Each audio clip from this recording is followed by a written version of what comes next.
new set of clients we picked up. I got it off of voicemail. We're going to close the third house in 2 months on Valentine's Day. Really? Yep.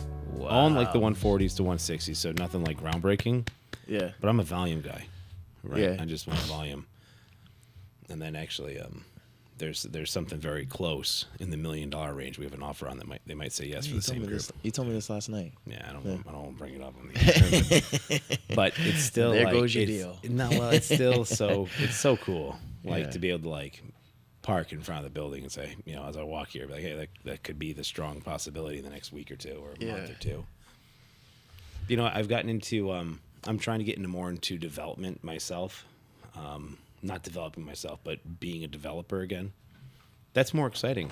Literally, you could sell properties every single day until you're dead. Mm-hmm. But until you start building retirement for yourself, So I love when people say, "Hey, I want to start with a multifamily, and then every couple of years I want to add one," because that's my path as well. What do you see your path being? Number one salesperson and being able to like shove money away and then live off something else, or do you see yourself transitioning to long-term rentals? That's a great question. Yes and no. I like to be, like you said, I like to be in the investment side of things, kind of seeing some passive income coming in, but also I like to help people buy and sell. So long term, I would like to accumulate a certain number of properties to be able to supplement my lifestyle. So for me, I'm coming at you guys. Yeah. Is that enough? No, No, it's just- totally good. It's just totally do it, good. yeah. I was hoping that was live. I was Yeah, fine me with too, that being me too. recorded. I was rolling the whole time. Oh, perfect. you were? Perfect. I actually want this to be in there too. This is all great. Just This is any- exactly. Yeah. This, when you point, let's say this. Yes, Yeah, exactly. This all of whole it. thing. This whole is thing. fun. Hey, this is what 2025 looks like. This is 2025. Yeah. So this is 2025. Hey, welcome to 2025. There you go. A month Happy and a New week Year. ago. Happy New Year. to you. Happy New Year. Shinin Kualo. Yeah. What language is that? Happy New Year's in Mandarin, Oh, brother. I like we just that. had the Feliz Año Nuevo. There you go. That's in Spanish. That was a month ago. Yeah. But Chinese New Year was, I think Lunar New Year was last Wednesday or something. Kids had off in school. Mm-hmm. And I have a couple of Chinese clients. We end up going to Colony Center because we couldn't figure out. We wanted China. So when I go out to eat, I want to sit down. Right. I know we're rolling. This is still fun.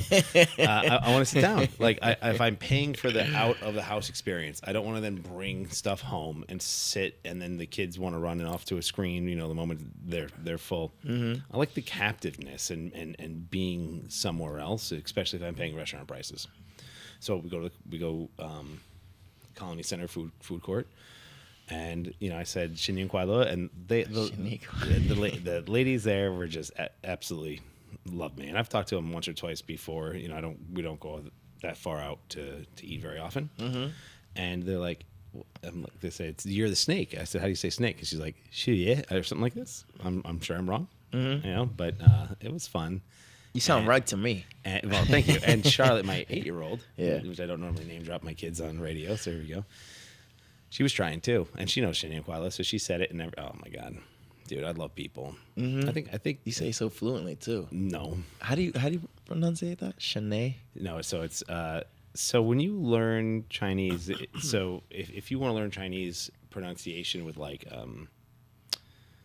what is it like closed captioning, like the words underneath, they do something called pinyin. So in Mandarin, you have 4 tones: straight, down, up, and down. So, whoa, down, up, me or I or myself, whoa, whoa, shifan, bai fan. I like white rice. Right? But you do it with your fingers, and if you can't get the tone out, you show people. Oh. Like let's say I was monotone. Shinin Kuala, Shinin Kuala. So I think I got those tones right. But, Yeah. But you can draw it. It's like you're giving someone subtitles in That's case you kinda can't cool. pronounce it. Wow. Yeah. So you have to show them the tonality of Only if you're bad of at what it. you're saying. And it's been a long time since I was good at it, so I assume now I do this to help people. Yeah. And they're like, like what are you saying? $6. yeah. So I guess if it's Happy New Year, it's like Shinin Shui Yue, Happy Snake Year. So I don't know if it was recording at the time. Guys, this is what 2025. We're starting. Unfortunately, our first guest of the year couldn't make it. We'll reschedule. No harm, no foul, right? Mm-hmm. We were going to talk about property valuation and appraisals in general. So I was a little geared up on that way. I'm sure you were Me too. Oh my God, I had an appraisal done on a commercial property not too long ago. And Really? They underappraised, and I was like, how? What? The comp support a higher amount, and I really wanted this guest to be here, but Well, let's get into it. So you say commercial? Is it a restaurant? no, it was a 5-unit. A 5-unit. Okay. Yeah. Isn't it weird that the moment it goes from 4 to 5, it's a different animal? A little bit, yeah. That's If you start doing mixed use, okay, maybe you would take that 5th unit, which is a bookstore. Mentioning one on Union has a bookstore. That's a 6 or 7, and maybe you would add a valuation of that, and then add it to the valuation of the little pieces. Maybe like it's like Lego. You say, okay, well, this brick here is a bookstore, and this is worth this much, and then 3 green bricks being 1 bedrooms are worth this much, and a yellow brick is worth 2 bedrooms, so it's a little more. But so you had not appraise, meaning it didn't come to the value of your contract. correct. I call it an appraisal shortfall. What do you call that? Under appraisal. Underappraised? Okay. Yeah, just under appraised. Okay. So was it by a big number? No, it was only by like 10,000-15,000. Did you get past it? No, we needed to get a second appraisal done on the property, Has that happened already? and it did. What'd that come at? That actually came in at full price. Perfect. So you spent $600 or $1,000 to overcome a $15,000 argument that may have caused the deal. Yeah, exactly. I just had something underappraised in Albany. We missed it by all of our seller concessions but 1,000. Really? So we negotiated 5 down in price, and we gave up 9,000 in concessions. So, we ended up still saving the deal. We closed that in a week or two. But I'm blown away by the price right now of multifamilies. Me too. Like I'm talking nice ones. I'm not talking B minus. Middle of the road. I'm talking B plus, A minus, A plus. What are you seeing in prices? $198,000 a unit. I fired that off because that's the one I just said. Yeah. So Yeah. I'm looking at with one of my new buyers. He's a contractor for another of my new buyers, and we're looking at a 3-family in Cohoes. Huge, 4 over 4 over 3. They're they're overpriced. We're looking at like a 150 offer. Well, how do you appraise it? What? So you look at comps, and you're comping like C plus and C minus houses. Yeah, exactly. So I'm like, well, if a 4-bedroom's 198 a unit, no parking, it doesn't come with central air, hardwood, or granite, and no dishwasher. If you add those things in, you should be able to comp the same value here as there. So town over, but the neighborhoods feel the same. And when you add another bedroom for 2 units, you got to be $225 a unit. So if I told you I have a brand new 3-unit coming in Cohoes for $225, $200, $650, Yeah. it'd blow your gosh darn mind, wouldn't it? That's a number you can't. Yeah. But if you break it down to pieces and you build the Lego blocks of value, it's there all day. Yeah, it's a good way of looking at it. It's there. Yeah, The exactly. square footage is there. The bedroom count's there. The high end finishes people are looking for. Everything in the walls new. I never looked at the multifamily, like how much. I mean, recently I have, but like how much is per unit, and looked at it that way. But when you do break it up like that, you're like, wow, it makes sense. If you have great comps nearby, it makes sense. But if you have something that's way nicer or way worse, it's hard to comp out. It's hard. Yeah, exactly. So. And then of course there's income approach, or Exactly. and then insurance companies like doing replacement value, which is always high, or generally higher than what you can actually get stuff for. But we started. I don't know if it was recorded. We were talking about retirement. You said you might want to do some. You said probably in your future you have some rental properties. Yes. Are you talking smalls? You're talking bigs? You're talking Airbnb? You're talking vacation rentals? You're talking like, can you give me what your build me your retirement plan? I want to see. I want to see your path. You want to see my mind? I want to see it. I mean, in a nutshell, I want to be able to acquire properties and, like I said, supplement my lifestyle. Kind of replace my full-time job, which is real estate. So I want to have a collection of like 2, 3, 4 families. Yeah. Right now I have 1 2-family. Recently too. Recently, in I'm September. excited for you. Thank you. I want to get into that after you tell me your dream. Yeah. But eventually, I've seen others have success with Airbnbs, so that's kind of like a place I want to invest. Down the road. But I'm taking it little by little. Yeah. Trying to, like you said, if I can do even this year, if I can be able to put myself in a position to acquire another property, and it's a good deal in my opinion, then I'll move forward. If not, then it's always, it's good to take your time and wait for the opportunity to come. Are you shopping? Like, what's your buy box look like? Are you familiar with that term? What's your buy box look like? No, but break that down. All right, so my buy box, because I have one on Lang Street, is I want to be between Erie Boulevard and Rosa Road, and let's say either Knott Street or Union, whatever. They're both great. And I want 2-unit plus. I prefer threes and up, and I want garbage. I want stuff everyone else walks over. Everyone says that's Why too do you far always gone. say that? I want stuff because I don't want to fight on price because True. I can't fight on price. But you rather not fight on price, but pay up when it comes to reconstruction? All the money. Open up the pocketbook. Open everyone's pocketbook. Dump it full of money. Right. You can build a foundation on $100 bills. You just put enough in there, right? Yeah. But that's my buy box. That's it. And recently I was treated really great over in Amsterdam by the mayor and everyone. We had a meeting over there, and that went really well. And I'm considering moving my buy box or having a second one, but I want really intense investment in an extremely small area. So when I said that, I didn't say all of Albany. I didn't say I want to flip houses. I want long-term rentals, minimally 2. I prefer 3s and up, bless you, to get economies of scale, Yep. Which we can talk about on valuation here in a minute too. But that's my buy box, and I want garbage. If someone says, hey, I got a really decent 4-family, I'm not interested, bro.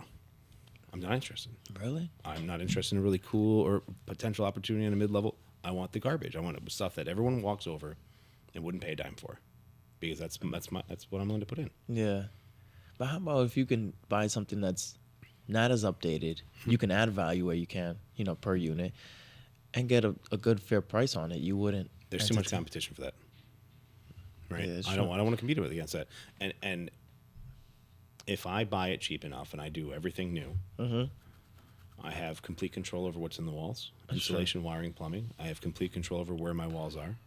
I have complete control over everything. If there's a sag, whatever.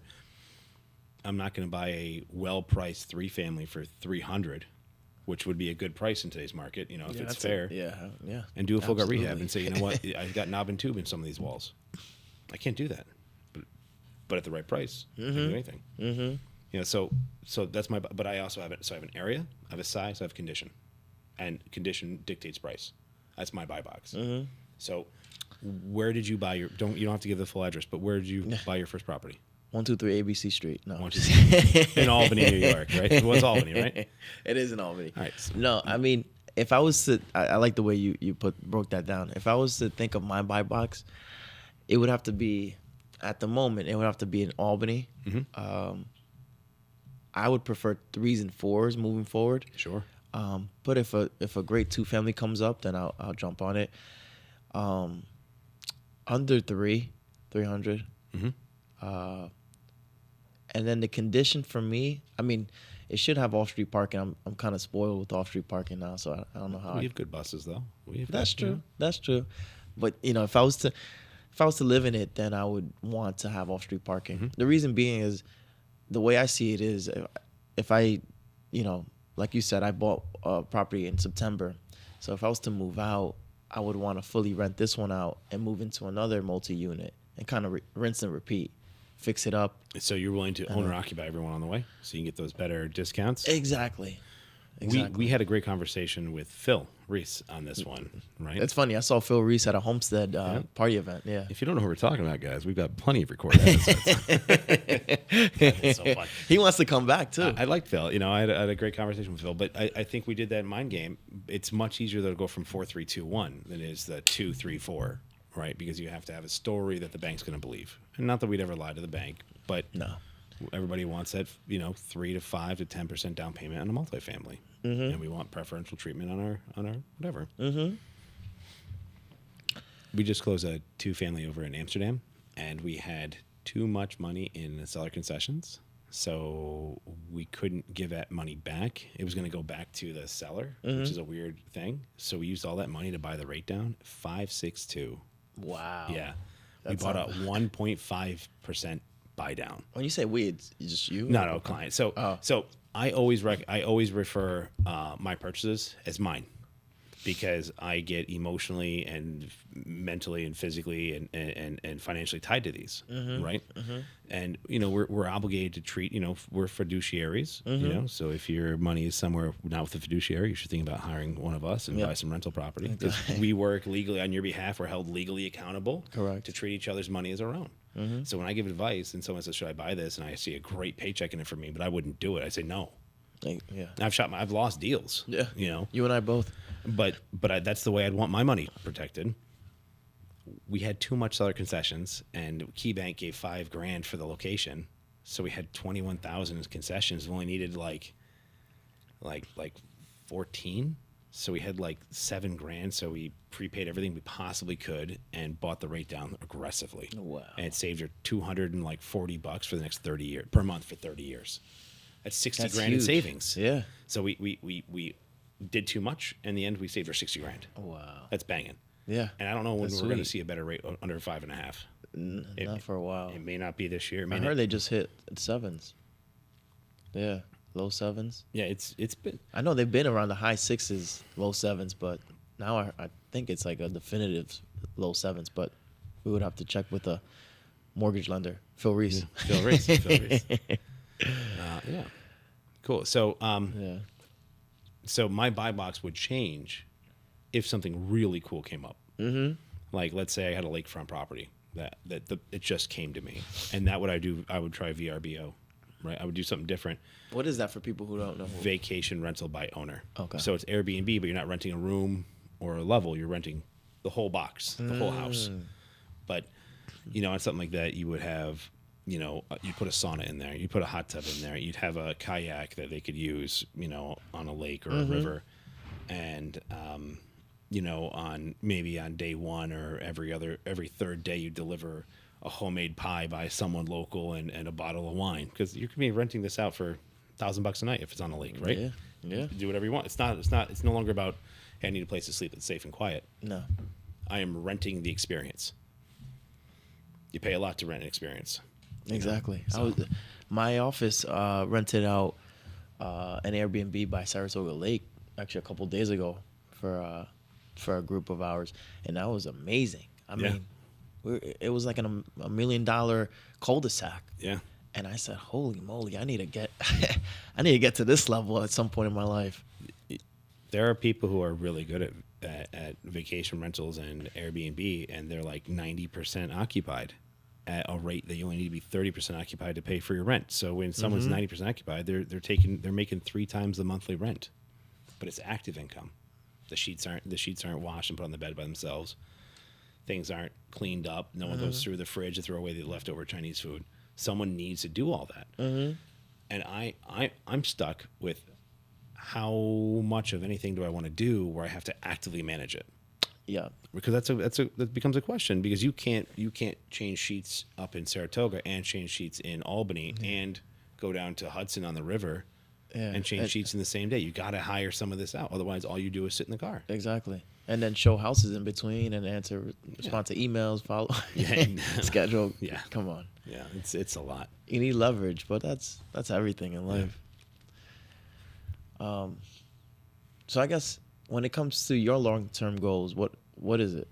My long-term goals are going to be the nicest rentals I can afford to produce in very small, very tight areas. I love Monopoly. Yeah. You don't put you don't own Oriental Ave and Marvin Gardens and Park Place and put a hotel on those without having to own the whole block. So my buy box, if I were to go to Amsterdam, my buy box is literally 3 blocks. It's a 3x3 square. That's it. That's it? That's it. How if no one moves or Don't care. buys or I don't care. Because every time I invest in one, Yeah. my other properties go up in value. So if it takes me 10 years to buy 20 properties, Yeah. and let's say I'm marketing aggressively, then I've got 20 properties within 9 blocks, 3x3, 9 blocks, 20 properties. I own 10% of the property there. So it takes me 10 years to own 10% of a neighborhood, and I'm doing the nicest stuff I can. It's not bad. Is that even attainable nowadays? Yeah. Really? Yeah. Do you know people who own blocks in the capital region? I am right now looking at, over the next 8 months, picking up 5 in a row on one street and then 2 kitty corners. So 7 properties this year. but I need a partner, That's and I have a amazing. partner. You're looking at him. And on Friday there was an off market. I went to a restaurant. Had the guy I was with. He had a snack. I didn't have anything. I was fasting, and there was a big red brick square building with no traffic in and out in the snow. I found the address. I found through the CRS who owns it. Couldn't find him. Did a Facebook search. Sent him a message. I see it, and I'm going to go into this building, which is in my 3x3 block radius, on Friday morning. Wow. That's what you call prospecting. Half At its finest. Great. My guy had a pulled pork sandwich provolone. I'm getting a 6 unit that's off market. So, but That's awesome. yeah, but there's also 1,000 failure stories that we don't want to talk about. So I don't celebrate my successes. Like when I get a deal closed, like I get excited, but I don't run out and buy a bottle of wine or scream from the rooftops or show it on Facebook, because if I did that, I'd feel two-faced if I wasn't also saying, hey, I lost 3 this year. I lost 2 really nice paychecks in December. Really? Let's talk about it. How was your year in recap So- last year? I did 25, which was about 10 lower than I was expecting. Okay, that's not bad. Well, that's what Zillow has recorded. I didn't actually go through. I haven't done taxes yet, so I'll do that when I run through taxes. But it's probably 27 or 28. It's not bad in a down year. It's horrible. You were able to help. You think so? Yeah, I did 35 and 36 the 2 years beforehand. And so I lost 2 nice ones in December, and I closed 3 in January so far this year that should have been December. But I have, in the next 10 days, I've got 3 more to close. A nice one in Albany, an old junker that's a 5 unit that everyone in the last 10 years has passed up on, and a little cash deal on 2nd Street. So it's not bad. I'm hustling, but I also worked so much in early December. I did 7 deals in 9 days, and it burnt me out. Like I didn't feel like me. Like I was just trying to keep up, and I had 2 or 3 really hard pieces that the one didn't appraise, and we ended up going to a different bank. One bank couldn't get it done. And we were 45 days and weren't giving us real answers. They just weren't giving us anything. It underpraised, which is not the bank's fault, whatever. But we couldn't get it to close. And the listing agent, who's very patient and great, and maybe we'll have her on so I can call her out. She said, hey, use this girl from another bank.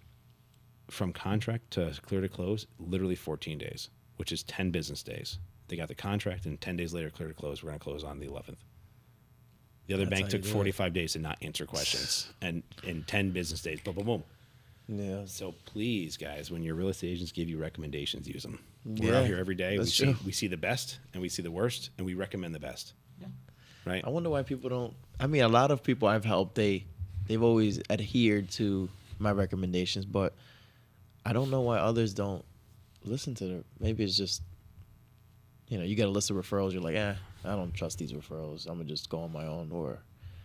But it's true when you say, if your agent is recommending you certain people, it's because they're good at what they do and they can get you to the closing. My referrals have earned my referrals, and I'm sure your Yeah, referring yeah. partners have earned your referrals time and time again. Absolutely, yeah. Right? Mm-hmm. So, actually, John Howard, who was here, the home inspector, we talked about not home inspection that day. He did on a quick fire draw. I needed him to waive inspections. We had to waive inspections for the house in Amsterdam.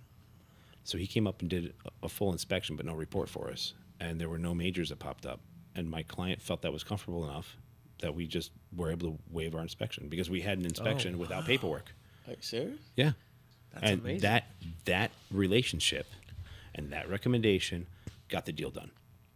Otherwise, it was no inspection, and I don't recommend that ever. Mm-hmm. Right? So we did a non-formal report inspection right there. Mm-hmm. He got done with it. He was there like 12 hours later. Like when I called him, he was there within 12 hours. Wow. Right? And banged it out. Really cool. Very thorough as well.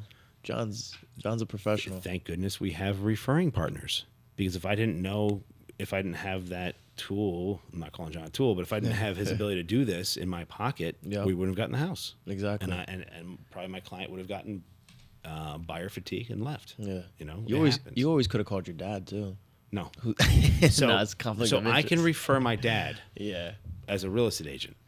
but the standards, the legal standards that Stahi's Southern Tier Association of Home Inspectors, which he was a member of forever, I don't know if it's still around, doesn't allow him to accept. So I can refer it, but he can't accept it, so I won't refer it. Gotcha. Right now, if it's a friend or family member that says, "Hey, I want your dad," great, but I can't use his report as a negotiating tool. Yeah. Right. So it's just we're doing It is what to it do is. it. Yeah. But I have dad do inspections on houses that I buy myself because I don't want to think here. Right. I'm pointing to my heart for those who want. I want a good, logical decision. Yeah. And dad came, did a home inspection on my house over in Niskuna, and I said, he's like, "Davis, it's a great house." I said, "Is there anything wrong with it?" He's like, "Of course." He says, "Anything I should be scared of?" He's like, "No chance. Just do it. Just buy it. It's great." Right? Because when you get used to it, you're not scared anymore. Right?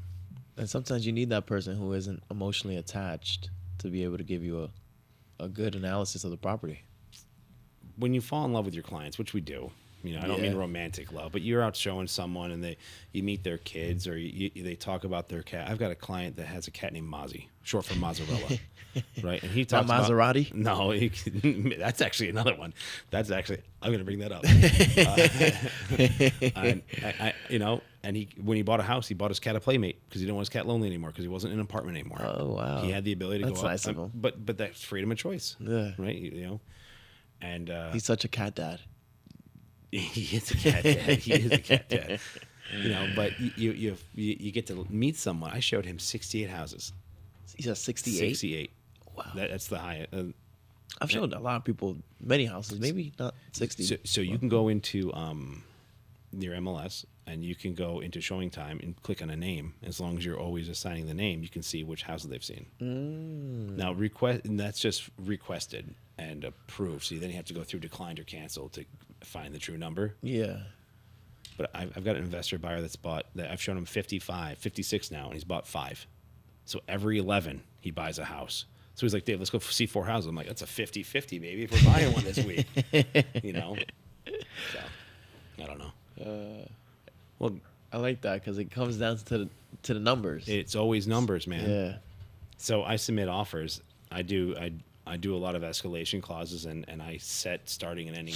They pick the ending number, but I start the starting, and I win a lot that way. And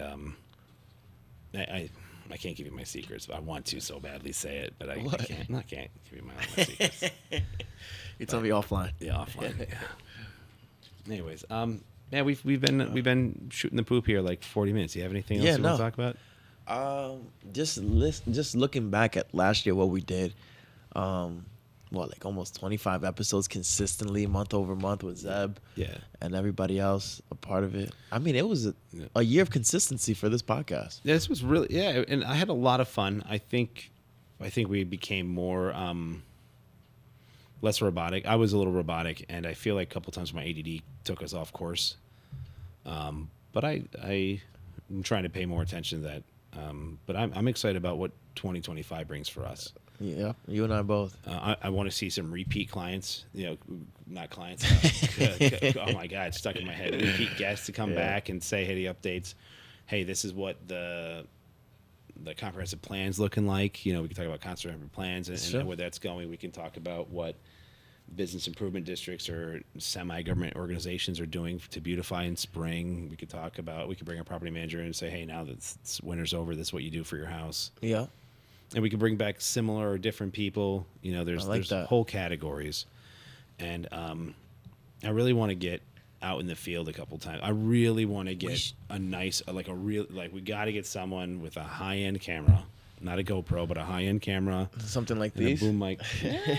Like that. These are high. It's beautiful. These are all high-end. I'd like to do a couple in the field, and I know we're no free beer and hot wings.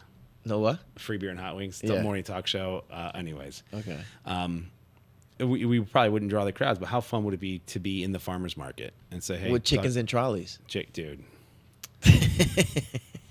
I would close my potential buy box in Amsterdam if someone told me within 5 years we'll have chickens and trolleys. That's it. Take all my money and taxes. It's here. Take it all. Take it all. But that would be awesome, though. We do at least maybe a couple, but start off with one Yeah. on outside and wherever it is on the field. And we could have people who are there say, come and talk to us. You know, not just people asking us questions, because we could talk about real estate all day, but we could also bring the vendors to us. Hey, Sally Sue from Chicken Nugget Sally Sue Farms. Tell me about your chickens. Well, we only use, barred rocks because they've got a great personality. And I like that. They're really good out in the field. We let them forage in the forest. We had a couple of Buff Orpingtons. I love chickens. Yeah, I get that. And we had a couple of Buff Orpingtons, but they're too stupid to come home at night, so the foxes eat them. And you could say, well, why is our chickens truly free range? No, free range might mean they have 4 square feet instead of 3, but we are like foraging them in the woods, and we have goats and we have a couple geese to protect them because geese are very protective. I'd love to hear that story. Or a mushroom farmer or someone that's been growing beets in their field because that's what Grandpa did. Mm-hmm. And Grandpa always went to farmers markets, so we could do that. Yeah, and that would be a hoot and a half. That would be awesome. And not only that too, you're making me think. I was at an Albany board meeting, and they were talking about how they were investing into the city and how they're going to use a lot of the money to revitalize the city and things of that nature. Having one of these people on who are part of these board meetings and kind of, whether it's here or we go out on the field, kind of doing what you're saying, like a Q&A style, or just talks about what's going on in that area or Schenectady or whatever area we're in, that would be amazing. So we had the Metroplex on. We did. And the Schenectady County Land Bank on. And those were great conversations. That was fun. It would always be great to follow up with that and see maybe a project they're currently funding. They could be like, hey guys, 0.5% of your sales tax. So if it's 8, half of one of those percents come to us to fund, and we put new facades on all of Crane Street, for example, or Albany Street. We put new facades on because it needed some quick jump start to get people to invest. Mm-hmm. And they could say, this is, we did these 3 buildings, and then next month funding, we did those 3. That would be cool to see, not just in theory what we talk about in here, but to be able to go touch a facade and say, we did this. Mm-hmm. Well, how'd you come up with the color paint? Great question. We went to Home Depot, and that's the color we liked. Or, we asked the city what color they want a whole Main Street, and they said, let's go traditional colors, whatever. To see it in the field and say, through our efforts and through the tax revenue, we did this project. I think that would be cool to be able to touch the project.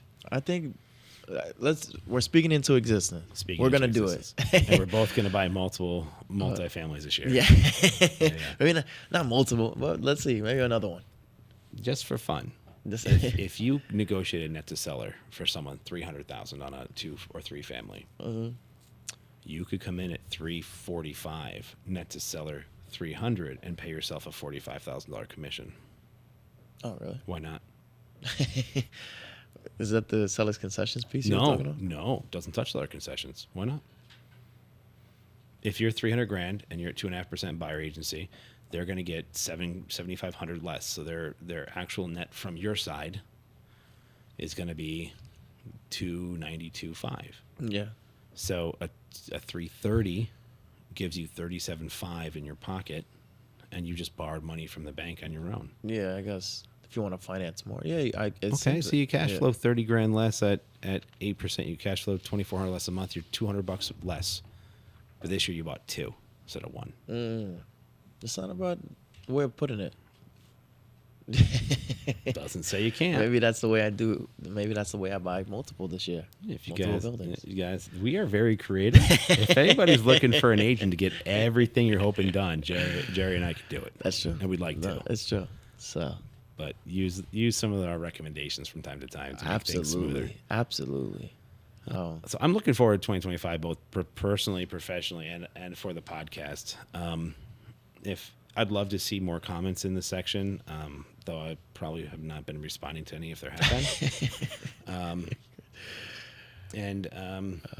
We'll be better at that this year. Yeah. But I mean, the fact that we were able to just show up every month, and alongside with Zeb and Jeremy and everybody part of this, it speaks volumes. I mean, there's so many people who stopped me for a year and were like, "Oh, wait, what's that podcast you're a part of?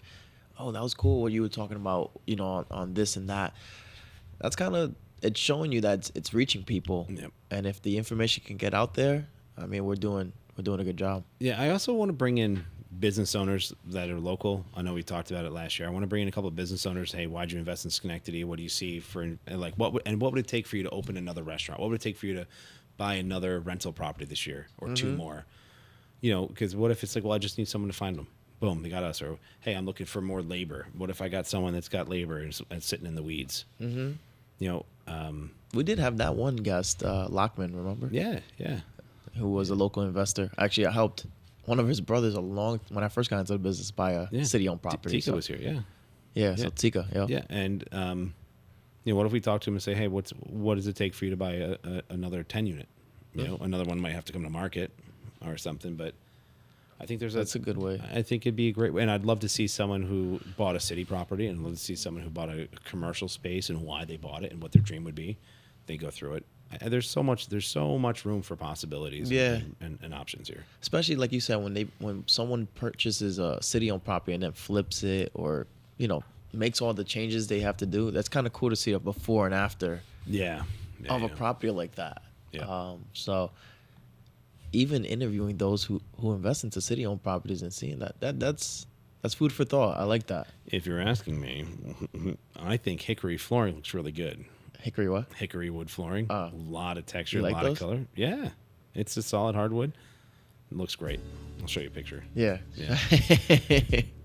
That's it for me, man. Yeah, me too. Let's call it a wrap. I'm happy. Well, let's move forward and go strong into 2025. Yeah. I'm excited. And episode 1 in the books. Episode 1 for 2025 in the books, brother. Guys, catch us next time. Thank you. Bye.